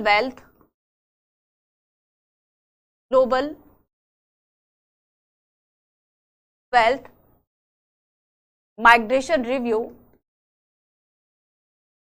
global wealth migration review 2020, इसके अकॉर्डिंगली ये बताया जाता है कि चूंकि इंडिया में लैक ऑफ अपॉर्चुनिटीज है। रीजन क्या बताया गया इसमें रीजन कहा गया कि चूंकि इंडिया में अवसरों की कमी है, लैक ऑफ अपॉर्चुनिटीज है, जो क्राइम रेट है ये ज्यादा है, इसलिए लोग देश छोड़ रहे हैं। अगर हम वुमेन सेफ्टी की बात करें या फिर हम बच्चों की सेफ्टी की बात करें, चिल्ड्रन, तो ये जो फैमिली सेफ्टी है ना ये भी कम है, ये जो सेफ्टी है ना बच्चों ये भी कम है, और एनवायरनमेंट एंड पोल्यूशन। तो इस वजह से जो लोग सक्षम हो जाते हैं या किसी अन्य देश में रहने का उनके पास ऑप्शन होता है तो वह भारतीय नागरिकता को छोड़ देते हैं, वहां की जो सिटीजनशिप है उसको एक्वायर कर लेते हैं, ठीक है। 2021 की एक रिपोर्ट कहती है, 2021 में एक फैक्ट है बच्चों, ये आपको याद रहेगा और ये इंपॉर्टेंट भी फैक्ट है कि लगभग 1.6 जो लाख लोग हैं इनके द्वारा भारतीय नागरिकता को छोड़ा गया, ठीक है। इंडियन सिटीजनशिप जो है उसमें से इतने लोगों ने लगभग छोड़ा, और उसके पीछे एक रीजन कोविड-19 भी था कि 2020 में जो लोग कोविड के वजह से किसी और देश में अगर थे या फिर बाकी सारी चीजें, उस वक्त भी ज्यादा नागरिकता जो है वह इंडिया की छोड़ी गई। ये कुछ ऐसे डेटा है जो कि आपके करंट अफेयर में आंसर लिखने में हेल्प करेगा। तो देखो बेसिकली ऐसा नहीं है कि आपसे यूपीएससी सीधा क्वेश्चन पूछ लेगा कि आर्टिकल 5 to 11 बताओ। पूछ सकता है कि भारतीय संविधान में इंडियन को लिखना है। इस क्वेश्चन को बोर्ड पे नहीं लिख रही हूं, बट मैं डिक्टेट कर रही हूं, लिख लो बच्चों, ठीक है। हिंदी वाले हिंदी, इंग्लिश वाले इंग्लिश में लिख लेना अपने अकॉर्डिंगली कि अगर हम भारतीय नागरिकता के संवैधानिक प्रावधानों की बात करें तो वो क्या है, और दूसरी बात है कि वर्तमान में करंट में अगर आप देखोगे, ठीक है, तो एज ऑफ नाउ कि बहुत सारे जो लोग हैं उन्होंने भारतीय नागरिकता को छोड़ा, उसके क्या कारण है। या फिर देखो क्वेश्चन और कैसे आ सकता है, क्वेश्चन आ सकता है कि मान लो 2019 का जो सिटीजनशिप का जो अमेंडमेंट था उसमें क्या प्रोविजंस थे, क्यों उसका विवाद हुआ, यहां से क्वेश्चन आ गया। क्वेश्चन आते कैसे हैं, या फिर सिटीजनशिप की जो equal citizenship and complete citizenship का जो कॉन्सेप्ट है वह क्या है, यूनिवर्सल सिटीजनशिप का कॉन्सेप्ट क्या है, ग्लोबल सिटीजनशिप का कॉन्सेप्ट क्या है। तो यहां से ये जो पर्टिकुलर कोई एक कॉन्सेप्ट आपसे नहीं पूछा जाएगा, आपसे पूछा जाएगा ऑल ओवर कॉन्सेप्ट। तो आपको सारी जानकारी अगर हो गई तो वहां से आप लिख सकते हैं। इस क्वेश्चन का आंसर भी दो, detail on how citizenship may be acquire and terminate are enumerated in part 2 of Indian constitution, the citizenship act 1955, schedule 1 of the Indian constitution and various enactment by parliament. Citizenship को acquire करना and citizenship जो है छोड़ना, terminate करना, acquire हो या फिर terminate हो, ये किस में बताया गया है। तो याद रखना, ना ही संविधान में इसकी बात नहीं की गई है बच्चों। संविधान में केवल कुछ बातें की गई है कि कौन कौन भारत का नागरिक होगा, उसकी छोटी सी व्याख्या है कि सबसे पहली व्याख्या आर्टिकल 5 में क्या है कि संविधान जिस दिन लागू उस दिन कौन कौन नागरिक होगा। 6 और 7 क्या कहते हैं, आर्टिकल 6 और 7 कहता है पाकिस्तान जाने वाले, पाकिस्तान से आने वाले कौन होंगे। 8 में कहता है कि ऑल ओवर द वर्ल्ड जो है वह क्या उनके लिए प्रोविजन है। 9, 10, 11 कहता है कि जो पार्लियामेंट है वह इसके बारे में एक्ट बनाएगा। लेकिन बच्चों सिटीजनशिप एक्ट ये बताएगा कि कैसे एक्वायर होगा और कैसे टर्मिनेट होगा, और यही बातें जो है वह यूपीएससी पीटी में पूछ लेता है। वहीं आप फेल जाते हो कि नहीं, हमें नहीं पता क्यों, क्योंकि आपका इस तरह के जो बेसिक कॉन्सेप्ट है वे क्लियर नहीं होते, ठीक है। तो यहाँ पर याद रखना कि ना ही शेड्यूल 1 में, ना ही वेरियस जो इनेक्टमेंट्स है पार्लियामेंट्स के इसमें भी नहीं, ना ही पार्ट 2 कॉन्स्टिट्यूशन के इसमें भी इस बात की व्याख्या नहीं की गई है। तो एक्वायर एंड टर्मिनेट का जो बात है वह सिटीजनशिप एक्ट 1955 में कहा गया है। क्लियर है बच्चों। चलो एक और बताओ, which article the constitution of India does not allow dual citizenship, दोहरी नागरिकता, ये आप मुझे बताओगे। दोहरी नागरिकता जो है वह आपको अलाउ नहीं करता। भारतीय जो संविधान है आपको दोहरी नागरिकता अलाउ नहीं करता। किस में है ये, हमने आर्टिकल 9 क्या पढ़ा था कि स्वेच्छा से अगर और कोई व्यक्ति जो है वह किसी अदर स्टेट, किसी फॉरेन स्टेट की सिटीजनशिप को अगर अक्वायर कर लेगा तो वो इंडियन सिटीजनशिप उसके पास नहीं रहेगी, अपने आप खत्म हो जाएगी। आंसर इज आर्टिकल 4 तो संबंधित ही नहीं है इससे। आर्टिकल 5 क्या कहता है, इसमें भी आप कंफ्यूज नहीं होगे। 8 में और 9 में कंफ्यूज हो सकते हो, तो 9 है इसका आंसर, ठीक है। क्लियर है। तो यहां पर क्या कहता है कि इंडियन सिटीजनशिप जो है वह आप साइमल्टेनियसली नहीं अक्वायर कर सकते अगर आपने किसी और के देश की जो नागरिकता है, विदेशी नागरिकता को ग्रहण कर लिया है। तो अब देखो कुछ बातें जो कि चैप्टर की हैं, थोड़ा सा हम एक बार रीडिंग करते हैं चूंकि जरूरी है। इंट्रोडक्शन में हमने क्या समझा था सिटीजनशिप के, ये पैरा हम पढ़ चुके हैं कि citizenship has been define a full and equal membership, ठीक है बच्चों, क्या full and equal membership of a political community, एक राजनीतिक समुदाय की पूर्ण और समान सदस्यता। समान सदस्यता का मतलब है कि हर एक जो नागरिक है उनको कुछ समान अधिकार दिए जाएंगे, फर्स्ट बात। सेकंड हमने देखा इन द कंटेम्परेरी वर्ल्ड, अगर हम समकालीन इस विश्व में देखें तो state provide a collectively political identity, है ना, कि एक जो स्टेट है वह क्या देता है बच्चों, आपको एक सामूहिक रूप से, आपको कलेक्टिवली एक राजनीतिक पहचान देता है। फॉर एग्जाम्पल हम इंडियंस है, जर्मन है, जापानीज है। To their members as well as certain rights, कुछ राइट्स भी देता है। Therefore we think of ourselves as Indian, Japanese, Germans, depending on the state to which we belong, हम किस देश से है बिलोंग करता है, हम वहां के नागरिक हैं।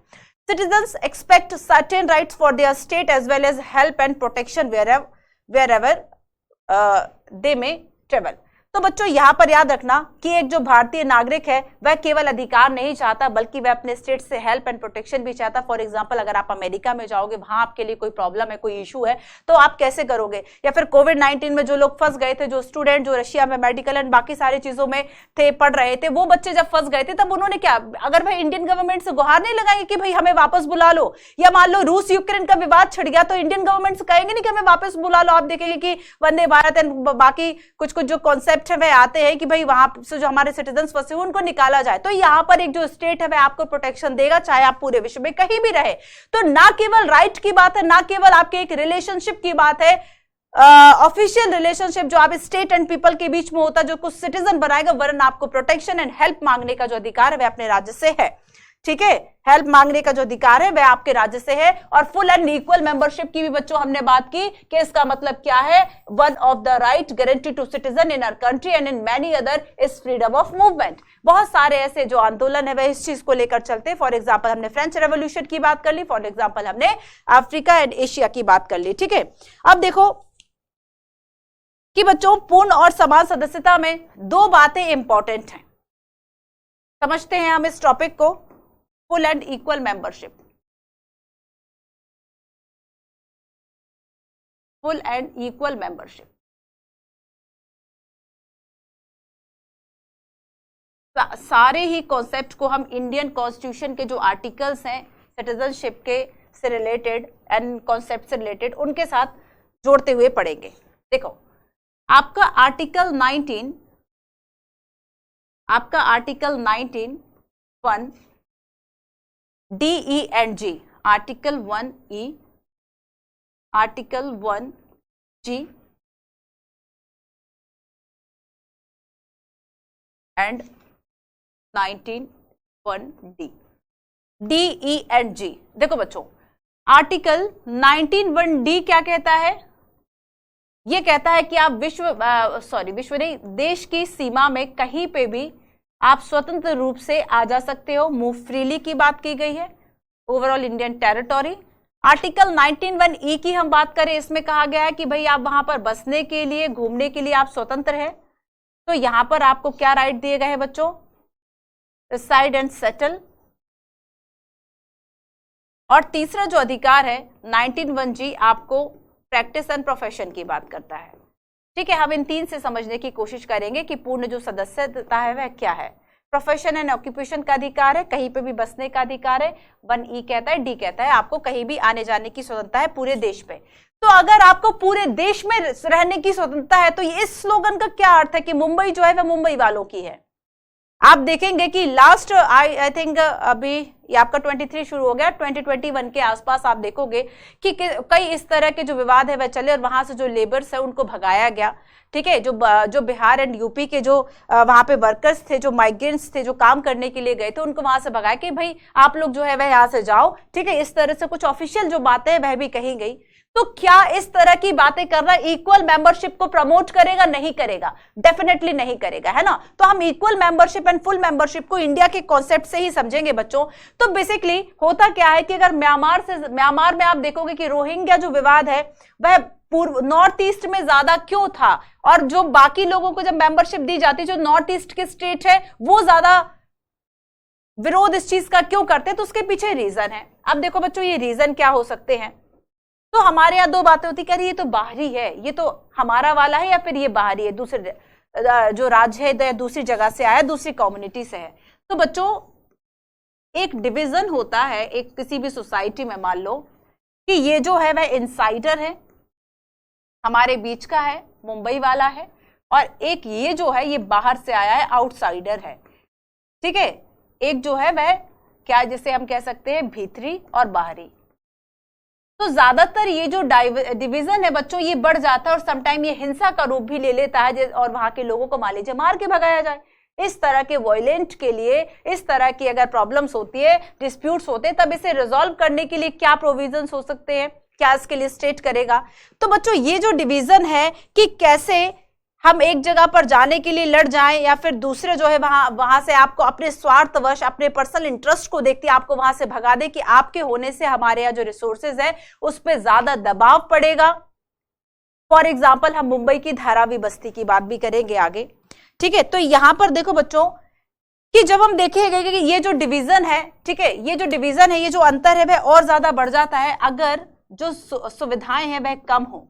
अगर हम फैसिलिटीज की बात करें कि इंसाइडर कहता है कि यहाँ पर जो ये वाटर है ना, ये केवल हमारे यहाँ के लोगों के लिए, फॉर एग्जांपल आप दिल्ली में देखोगे कि दिल्ली में ऑक्सीजन और बेड वाले में कोविड-19 में देखो क्या हुआ था, आई थिंक 2021 के बीच में बच्चों दिल्ली गवर्नमेंट ने दिल्ली के एक ऑफिसर ने, आई थिंक मेडिकल ऑफिसर था, ये कह दिया था कि जो दिल्ली में बेड मिलेंगे ना, जो बेड मिलेंगे जो मरीज को कोविड-19, वो केवल दिल्ली के लोगों को ही मिलेंगे, क्योंकि बेड की जो संख्या है वह कम है, तो दिल्ली के लोग कहां जाएंगे। तो ये चीज क्या बताती है, क्या ये फुल मेंबरशिप को प्रमोट करेगी, क्या ये इक्वल मेंबरशिप को प्रमोट करेगी? नहीं।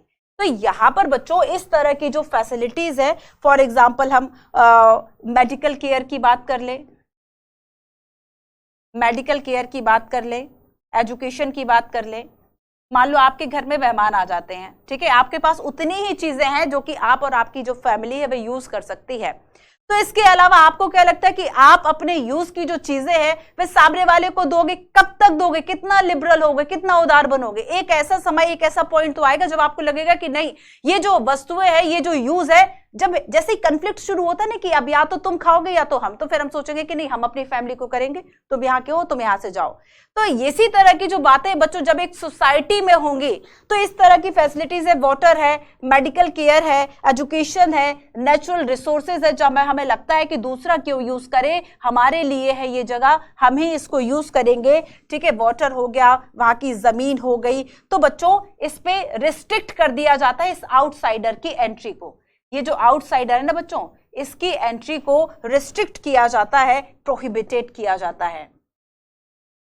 इससे क्या कहा जाता है? नो एंट्री, है ना, इस गली में कोई एंट्री नहीं है तुम्हारी, क्योंकि ये जो सारी फैसिलिटीज है ये हमारे लिए ही अवेलेबल है, हम तुमसे तुम्हारे साथ शेयर करेंगे तो हमारे लिए नहीं बचेगी। और बस यही एक कारण है कि नॉर्थ ईस्ट के जो लोग हैं वह ज्यादा इस चीज को कहते हैं, वह खैर उनका जो कंसर्न है वह कल्चर को लेकर ज्यादा होता है, क्योंकि वहां पर जिस तरह का कल्चर है, जो ट्राइबल ग्रुप्स का कल्चर है, उस पर आसानी से सब जल्दी से मैच नहीं होते, तो उन्हें अपने एक कल्चर का खतरा लगता है, इसलिए वो ज्यादा बहस करते हैं, इस चीज पे विवाद करते हैं। तो बच्चों इस बाहरी की यहाँ पर जो नो एंट्री घोषित कर दी गई, रिस्ट्रिक्शन कर दिया, बिकॉज ऑफ ये जो फैसिलिटीज है ये केवल इनसाइडर को है, ठीक है। तो एक ये डिवीजन हमने देखा। तो यहां पर restrict entry to outsider,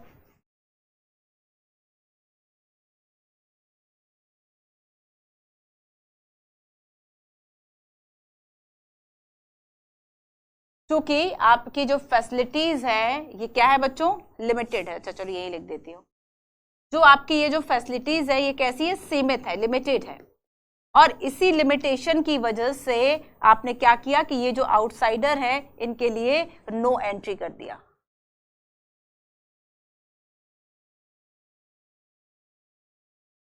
restrict entry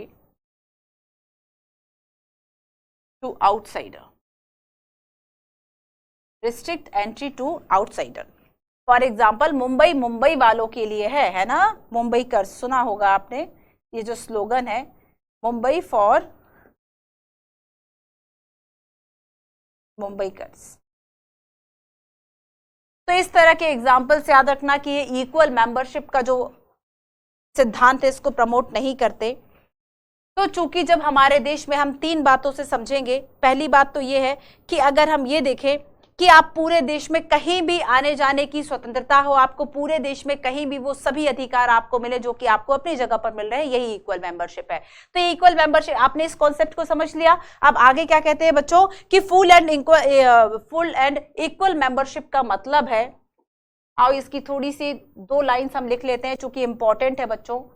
full and equal membership की जब हम बात करेंगे तो इसका जो कॉन्सेप्ट है ये कहता है citizen should enjoy equal right and opportunities.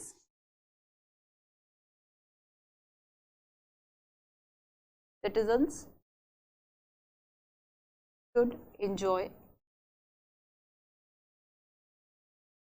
Equal rights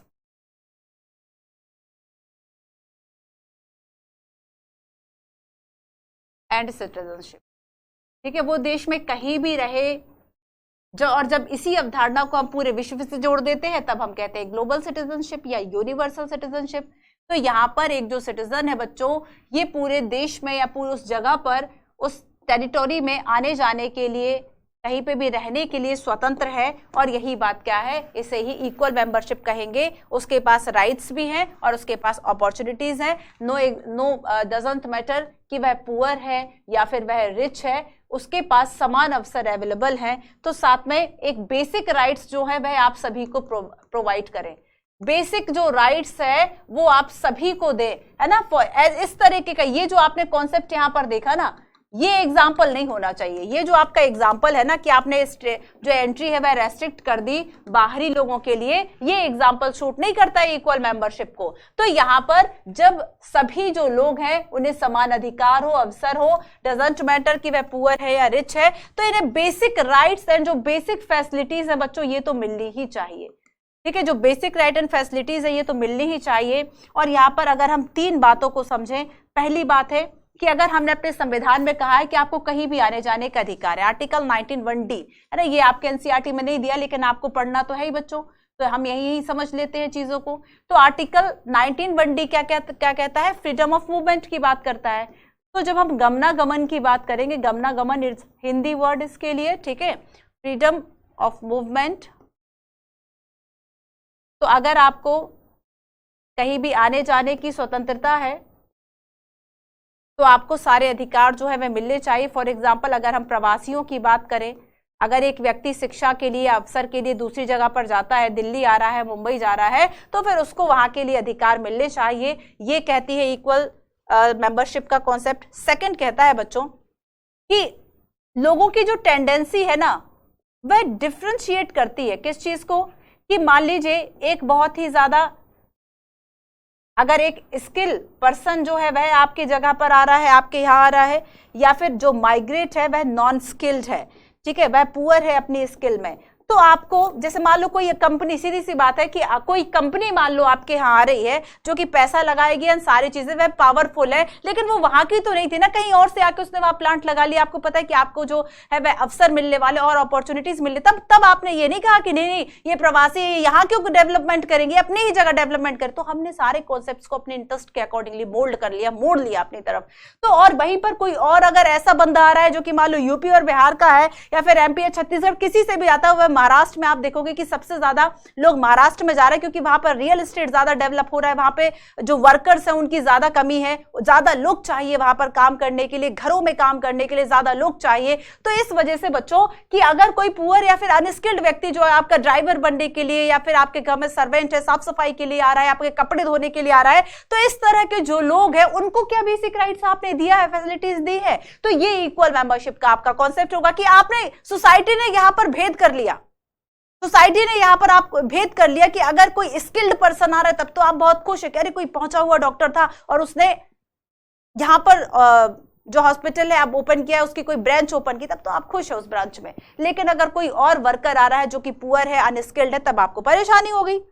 और तीसरी बात है बच्चों, तीसरा जो एक प्रश्न उठता है इक्वल मेंबरशिप को लेकर कि अगर आपने सभी को, अगर मान लो डिस्प्यूट होता है, ठीक है, तो डिस्प्यूट तभी तो होगा जब आपने इन्हें एक्सप्रेशन की जो सुविधा है वह नहीं दी होगी, एक्सप्रेशन का जो फ्रीडम है वह नहीं दिया होगा, और ऐसे में जो डिस्प्यूट्स है वह होंगे। तो एक डेमोक्रेटिक सोसाइटी में जरूरत होती है कि आप इक्वल मेंबरशिप जैसे जो कॉन्सेप्ट है उसको अपनाएं। तो कहीं पर अगर आप डुअल इक्वल मेंबरशिप या फिर डेमोक्रेटिक राइट्स लिख रहे हैं, डेमोक्रेसी से जोड़ रहे हैं, तब आपको इस चीज का जो उल्लेख है आप कर सकते हैं, इसको एक पॉइंट में आप लिख सकते हैं। ठीक है, तो ये 2-3 बातें थी जो कि हमें इक्वल मेंबरशिप में पता चली। ठीक है, तो यहाँ पर देखो जैसे कि हमने देखा कि सम पीपल में travel outside the country in search of job, चाहे आप देश के बाहर जाओ या फिर आप देश में ही रहकर एक राज्य से दूसरे राज्य में जाओ, ठीक है, तो तब भी आप क्या हो रहे हैं।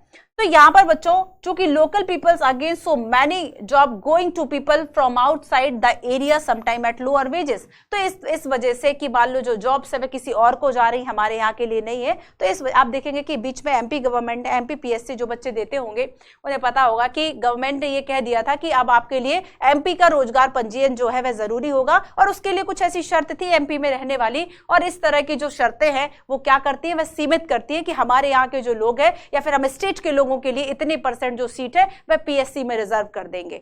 तो इस तरह की बातें क्या कहती है कि आप जो वहां के निवासी है उनके प्रमोट के लिए बात कर रहे हैं। अगर कॉन्स्टिट्यूशन में ये बात कही गई है कि आप पूरे देश में कहीं भी आने जाने रहने जॉब करने के लिए आपको अपॉर्चुनिटी है, आपके पास अवसर है, राइट है, तो फिर इस तरह की जो बातें हैं, इस तरह की जो डिस्क्रिमिनेशन है, जो भेदभाव है, वह इक्वल मेंबरशिप को नहीं करते। हाँ, क्षेत्र विशेष को प्रमोट करने के लिए आप इस तरह की जो चीजें हैं वह करते हैं। ठीक है, तो यहां पर ये बातें हो गई। चलो अब आगे देखते हैं हम। एक क्वेश्चन का आंसर दोगे? बिल्कुल बिल्कुल दोगे, है ना। So consider the following statement about full membership, पूर्ण सदस्यता।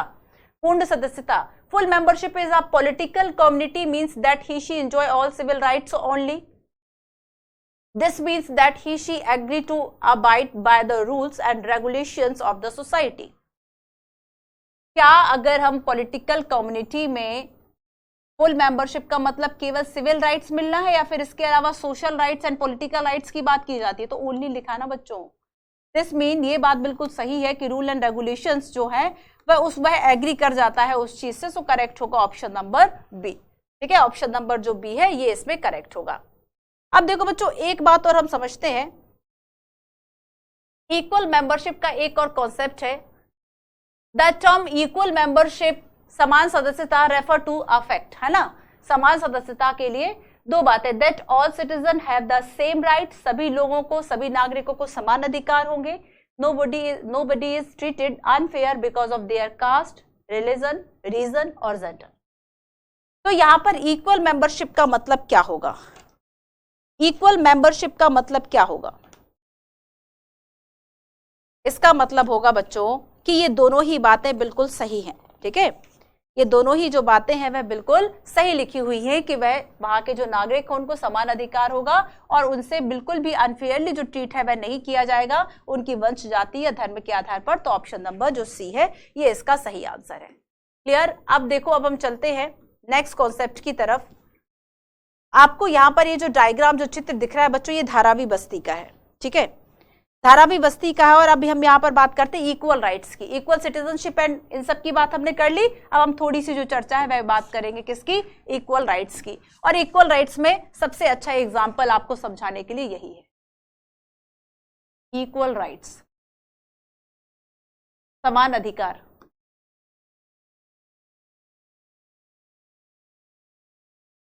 ठीक है, तो देखो बच्चों, धारावी की जब बात करेंगे तो ये विश्व की सबसे बड़ी बस्तियों में से सबसे बड़ी, इस तरह से जो अनऑर्गेनाइज जो स्लम्स होते हैं उस सबसे, जैसे स्लम डॉग मिलेनियर, आपने कुछ मूवीज देखी, बहुत सारी आप देखेंगे कि मूवीज की जो शूटिंग है वह यहाँ से की गई। इतनी तंग गलियां होती कि यहाँ पर सूरज की रोशनी भी नहीं जा पाती। ठीक तरीके से यहाँ का जो प्रॉपर ड्रेनेज सिस्टम है वह है नहीं। और यहाँ पर दिल्ली नहीं, मुंबई जो आप देखेंगे कि जो म्युनिसिपल कॉर्पोरेशन है वह बहुत ज्यादा एक्टिव है, वह ज्यादा पावरफुल है। कंगना रनौत का घर गिरा दिया था। तो यहाँ पर बच्चों आप देखेंगे कि धारावी को लेकर भी कई बार जो लोग हैं वह चुनाव में राजनीति भी करते हैं कि हमें धारावी की वोट मिल जाए, क्योंकि ये वैसे तो 2 किलोमीटर के स्क्वायर फीट में, ठीक है, 2 किलोमीटर के आसपास, 2.1 स्क्वायर किलोमीटर, फीट नहीं, 2.1 स्क्वायर किलोमीटर में ये जो धारावी है वह बसी हुई है। लेकिन सोचो बच्चों कि यहाँ पर 7 से 10 लाख के बीच जो लोग हैं वह रहते हैं। और ये सारे वो वर्कर्स हैं जो किसी ना किसी स्टेट से आए हैं यहाँ पर काम ढूंढने के लिए। लेकिन चूंकि जहां पर ये काम कर रहे हैं वहां पर इनके लिए रहने की जगह नहीं है। जहां पर ये काम करने गए हैं, ड्राइवर हैं या फिर सफाई कर रहे हैं या फिर किसी के घर को मैनेज कर रहे हैं, लेकिन वहां पर उनको रहने की जगह नहीं दी जा रही। तो ऐसे में ये अपने वर्क प्लेस पर कैसे रहेंगे? तो ये शहर के आउटसाइड में इस तरह से 1-1, 2-2, 3-3 झोपड़ियां बनने लगी और फिर धीरे धीरे इस तरह से यहाँ पर 7 से 10 लाख लोग हो जाते हैं। तो यहां पर इक्वल राइट्स ये कहता है बच्चों कि ये सभी जो सिटीजन्स हैं जो कि उस जगह पर रह रहे हैं उन सभी को एटलीस्ट मिनिमम जो गारंटी है राइट्स की वह देनी चाहिए, मिनिमम जो बेसिक नीड्स है वह देनी चाहिए। तो यहां पर क्या कहा जाता है कि जो पहले से ही नगर में लोग रह रहे हैं वो कहते हैं कि इस तरह की जो बस्तियां हैं, जो कि इस तरह के जो स्लम्स हैं, वो क्या कर रहे हैं, वो बीमारियों को बढ़ा रहे हैं, और इसके अलावा ये जो क्राइम रेट है, अगर हम क्राइम की बात करें तो जो क्राइम से इसको इंक्रीज कर रहे हैं, इसको बढ़ा रहे हैं। तो इस तरीके से इनको दोषी मानते हैं, इनको अनवेलकम विजिटर मानते हैं, जो कि वहां के नेसेसरी एंड यूजफुल जो वर्क है वो कर रहे होते हैं। ठीक है, तो यहाँ पर इनके रहने और इनके रहने और बाकी सब जो फैसिलिटीज है बच्चों वो इनको नहीं दी जाती हैं। ठीक है, तो यहाँ पर इनको अनवेलकम विजिटर्स की तरह देखा जाता है। तो यहाँ पर इनके क्या इक्वल राइट्स हैं? बिल्कुल भी नहीं है। अब इसके लिए देखो 2004 में गवर्नमेंट जो है वह एक पॉलिसी लेकर आती है, इनके लिए नहीं, हम शहरों की बात कर रहे हैं। 2004 में गवर्नमेंट पॉलिसी लेकर आती है, राष्ट्रीय नीति, नेशनल। तो इस तरह के जो इक्वल राइट्स है इसके लिए गवर्नमेंट को जो है वह लॉ मेकिंग करना चाहिए, और गवर्नमेंट ने यही इनिशिएटिव लेते हुए national policy on urban street और अर्बन स्ट्रीट वेंडर। तो इस पॉलिसी में क्या कि बच्चों जो स्ट्रीट वेंडर है ना, इनके बार बार इनकी जो फेरी है, जो ठेले आप देखेंगे, चाहे दिल्ली में भी चीज खूब चलती है, मुखर्जी नगर में कभी कभी जाओ तो कुछ नहीं मिलता। ठीक है, सिर्फ वही दुकानें जो ऑलरेडी लगी हुई थी, बाकी इस तरह के जो वेंडर्स हैं, जो स्ट्रीट लोकल वेंडर्स हैं, वो जो कॉर्पोरेशन है या फिर म्युनिसिपैलिटीज है वह इनके खिलाफ एक्शन लेके वहां पर जो अतिक्रमण इन सब के चलते सारी चीजों को खाली करवा देती है, हटवा देती है। तो बेसिकली ये जो सड़क किनारे फेरी वाले रहते हैं उनको एक तरह से सोशल प्रोटेक्शन, और उनको जो अथॉरिटी है, जो पुलिस है, जो कॉर्पोरेशन है, म्युनिसिपल कॉर्पोरेशन है, उससे बचाने के लिए कि ये जो है अपने जीवन का गुजर बसर कर सके, क्योंकि हमें आजीविका का अधिकार है, क्योंकि हमें लाइवलीहुड है।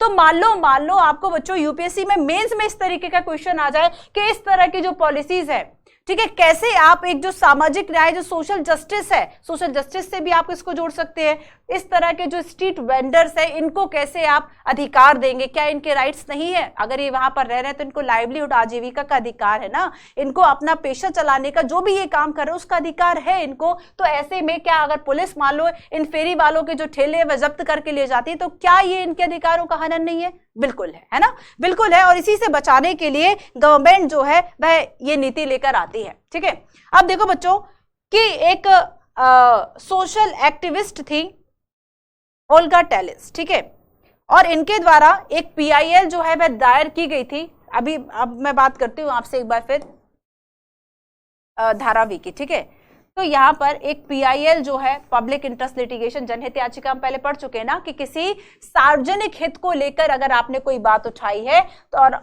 इसे हम क्या कहेंगे? पीआईएल कहेंगे। तो बच्चों यहाँ पर ये जो याचिका है ये उठाई जाती है, और इसमें ये कहा जाता है कि जो ऐसे लोग जो कि शहर में काम करने के लिए जा रहे हैं, ठीक है, ऐसे लोग जो कि शहर में काम करने के लिए जा रहे हैं, उन्हें अगर अपने वर्क प्लेस पर रहने का अधिकार नहीं है तो उन्हें एक अल्टरनेटिव अकोमोडेशन का अधिकार है।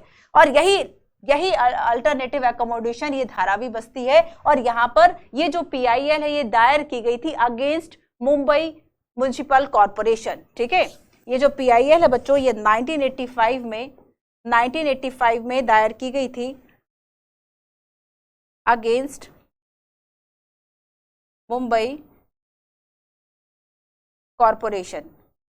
और इसमें सोशल एक्टिविस्ट जो है उनका ये कहना था कि अगर देखो सब आर्टिकल से जोड़ो इसको बच्चों, आर्टिकल 21 आपके जीवन का अधिकार है ना, right to life, and right to life में आपकी बहुत सारी बातें आ जाती हैं।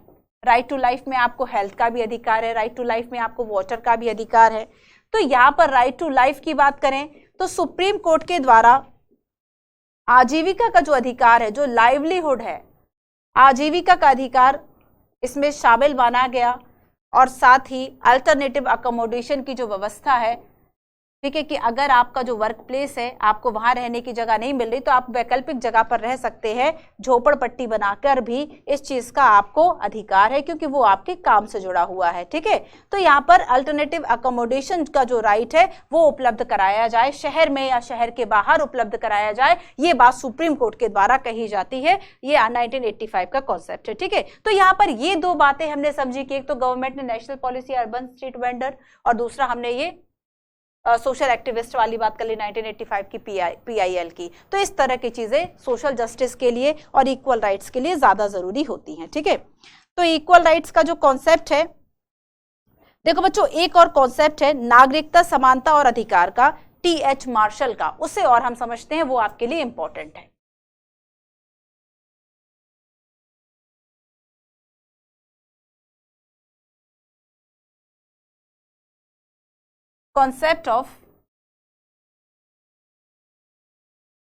concept in टीएच मार्शल की बात करते हैं हम। Idea of citizen, idea of citizenship, इनके अनुसार ये जो कॉन्सेप्ट है आइडिया ऑफ सिटीजनशिप, ठीक है, ये कॉन्सेप्ट क्या कहता है? तो बच्चों जो टीएच मार्शल हैं ये बात करते हैं इक्वल राइट्स की एंड इक्वल सिटीजनशिप की, ठीक है। साथ ही इनके द्वारा ये कहा जाता है कि इक्वलिटी का मतलब है, इक्वलिटी जो है ये दो बातों को कम से कम प्रमोट करे। इक्वलिटी इनका मतलब है, इनका कहना है कि नागरिकता जो है वो एक केवल जो है वह लीगल कानूनी अवधारणा नहीं, केवल लीगल कॉन्सेप्ट नहीं है, बल्कि एक मोरल कॉन्सेप्ट भी है। और इसी के साथ साथ इनका ये कहना है कि समानता की बात इससे जुड़ी हुई है। साथ ही इन्होंने ये भी कहा, टीएच मार्शल ने, की पुस्तक है नागरिकता और सामाजिक वर्ग, ठीक है, उस पुस्तक में इनके द्वारा ये कहा गया कि नागरिकता किसी समुदाय की पूर्ण सदस्यों को प्रतिष्ठा के रूप में प्रदान की जाएगी। और साथ ही साथ दो बातें कहीं समानता में, कहा कि ये जो समानता है ये दो बातों में निहित है। पहली तो बात है कि जिन लोगों के पास अधिकार नहीं है उनको अधिकार दिए जाएं, ठीक है, पहली बात इन्होंने कहा। दो शब्द याद रखो, एक तो इन्होंने कहा क्वालिटी और दूसरी बात इन्होंने कहा क्वांटिटी, ठीक है। एक बात इन्होंने कही कि जो क्वालिटी जो क्वालिटी है, quality of the given rights, जो राइट्स आपने दिए हुए हैं लोगों को,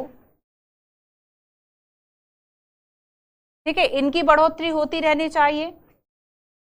और दूसरी बात है जब इन्होंने क्वांटिटी की बात की, एक तो है कि क्वालिटी बढ़नी चाहिए, है ना, जो अधिकार आप दे रहे हैं, जैसे कि मान लो पहले केवल स्वतंत्रता का अधिकार था, फिर राइट टू इन्फॉर्मेशन भी आ गया, तो यहाँ पर इस तरह की इक्वलिटी को प्रमोट किया जाना चाहिए। और दूसरी बात इनके द्वारा कही जा रही है कि जो क्वांटिटी है, मतलब ऐसे लोगों की संख्या भी बढ़नी चाहिए जिनको आप अधिकार दे रहे हैं। फॉर एग्जांपल, अगर कोई और वर्ग जो है वह इस शहर में काम करने के लिए आ रहा है तो उसको भी आप जो वोटर आईडी एंड बाकी पॉलिटिकल राइट्स जो है वो सारी चीजें प्रदान करें। तो क्वालिटी एंड क्वांटिटी दोनों चीजों का साथ में बढ़ना ही एक समान नागरिकता को प्रमोट करेगा। और साथ ही साथ बच्चों इनके द्वारा ये भी कहा जाता है, ठीक है, एक तो बात आपको ये भी याद रखना है कि मार्शल के अकॉर्डिंगली जो सिटीजनशिप है ये केवल और केवल लीगल कॉन्सेप्ट नहीं है, लीगल प्लस, ठीक है, लीगल कॉन्सेप्ट नहीं है, बल्कि इक्वालिटी एंड राइट से भी जुड़ा हुआ है।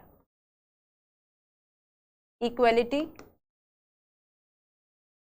केवल लीगल कॉन्सेप्ट नहीं है, इक्वालिटी राइट से जुड़ा हुआ है। और इसके अलावा सोशल एंड पॉलिटिकल की बात भी ये करते हैं, सोशल एंड पॉलिटिकल राइट, ठीक है। तो इनके अकॉर्डिंगली काफी बड़ी अवधारणा है सिटीजनशिप, केवल लीगल नहीं है, equality, right, social and in सब की भी जो बात है वह इसमें की गई है।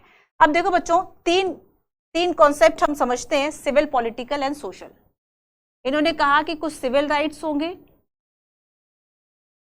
कुछ पॉलिटिकल राइट्स होंगे और कुछ सोशल राइट्स होंगे, ठीक है। तो सिविल राइट्स का मतलब है ऐसे राइट जो किसी इंडिविजुअल को अपनी लाइफ के लिए बहुत ज्यादा जरूरी होते हैं। प्रोटेक्ट द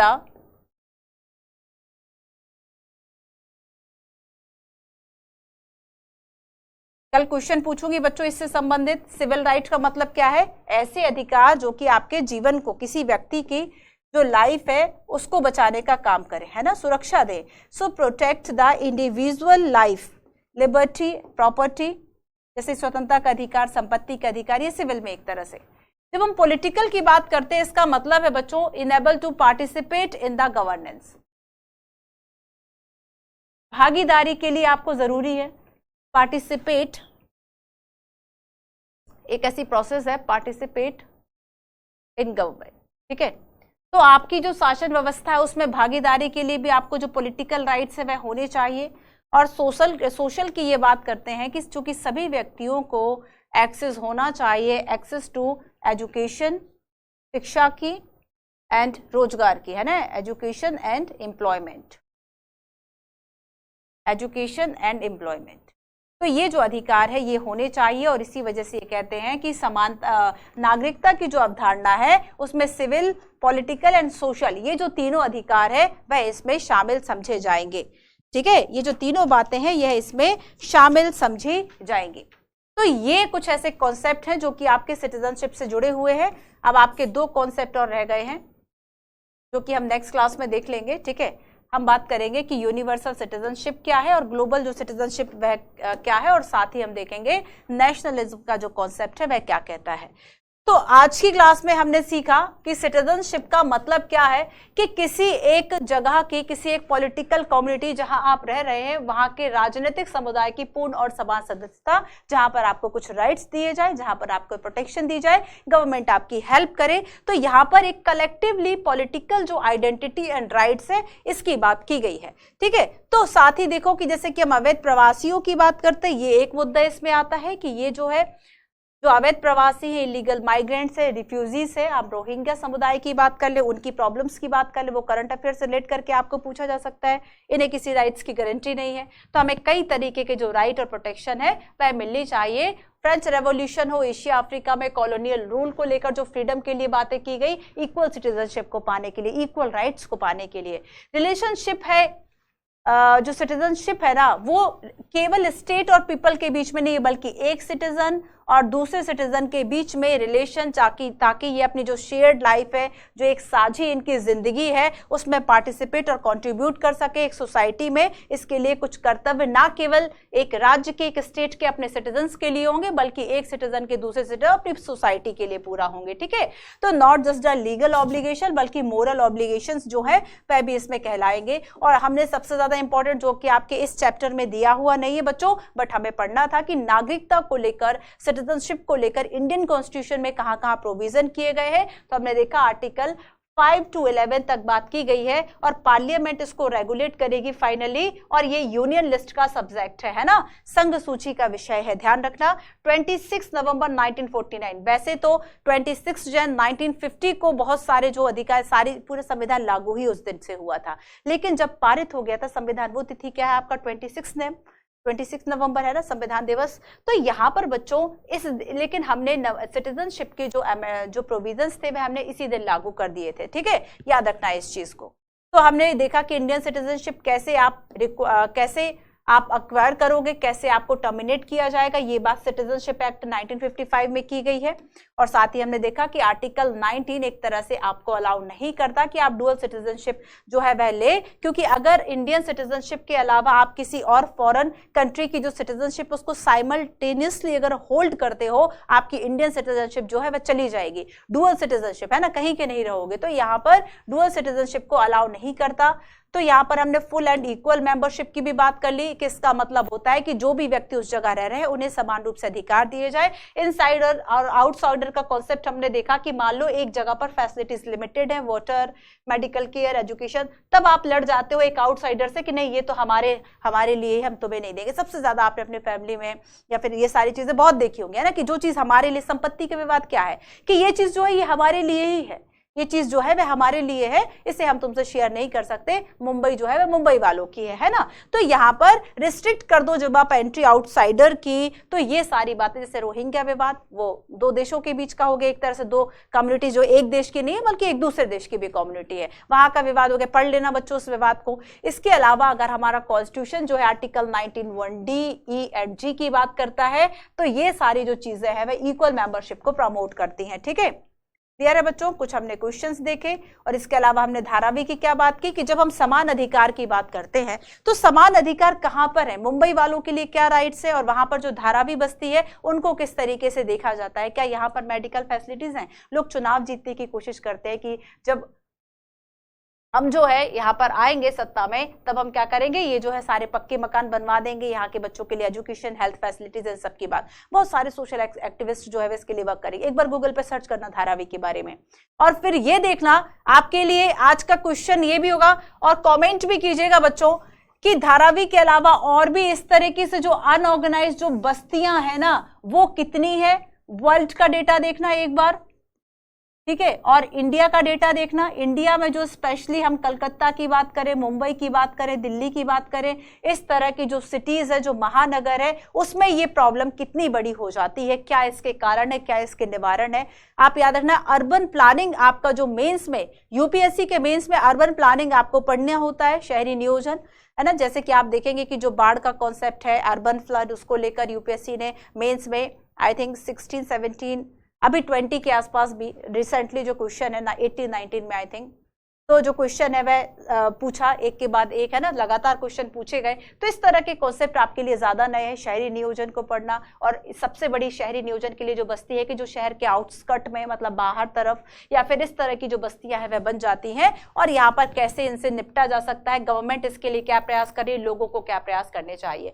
मार्शल का जो आइडिया है सिटीजनशिप का, मार्शल कहते हैं कि दो बातें, एक तो क्वांटिटी बढ़े और दूसरा क्वालिटी बढ़े। क्वालिटी बढ़े उन लोगों के लिए जो ऑलरेडी अधिकार दिए गए हैं उनको और स्प्रेड किया जाए, और क्वांटिटी की जब हम बात करेंगे तो इसमें और लोगों को शामिल किया जाए, है ना। मान लीजिए कि अभी आपने जो साइडर थे इनको आपने कुछ राइट्स नहीं दिए गए, तो इनको भी शामिल कर लो। यहां पर जो राइट्स दिए गए थे इनको बढ़ा दो, तो राइट्स भी बढ़ा, और जिन लोगों को उन राइट्स से लाभ हो उनकी भी संख्या में वृद्धि कर दो। ये दो बातें मार्शल कहते हैं। सिविल, पॉलिटिकल एंड सोशल, ये तीनों राइट्स की बात करते हैं। कहते हैं सिविल इसलिए जरूरी है क्योंकि एक इंडिविजुअल की लाइफ के लिए, लिबर्टी के लिए जरूरी है। पार्टिसिपेट गवर्नमेंट में, गवर्नेंस में पार्टिसिपेट के लिए पॉलिटिकल जरूरी है, और सोशल जरूरी है ताकि आपको एजुकेशन और बाकी सारी जो चीजें हैं वह मिल सके। तो इससे जुड़े हुए कुछ और क्वेश्चंस, कुछ और कॉन्सेप्ट और कुछ पीटी के क्वेश्चंस ये सारे मिलेंगे। और इसके बाद जो नेशनलिज्म है, राष्ट्रवाद है, वह क्या है और कैसे वह पूरे देश में, पूरे विश्व में उसके क्या डायमेंशंस, उस पर हम बात करेंगे अपनी नेक्स्ट क्लास में। तो थैंक यू सो मच। मिलते हैं हम अपनी अगली क्लास में।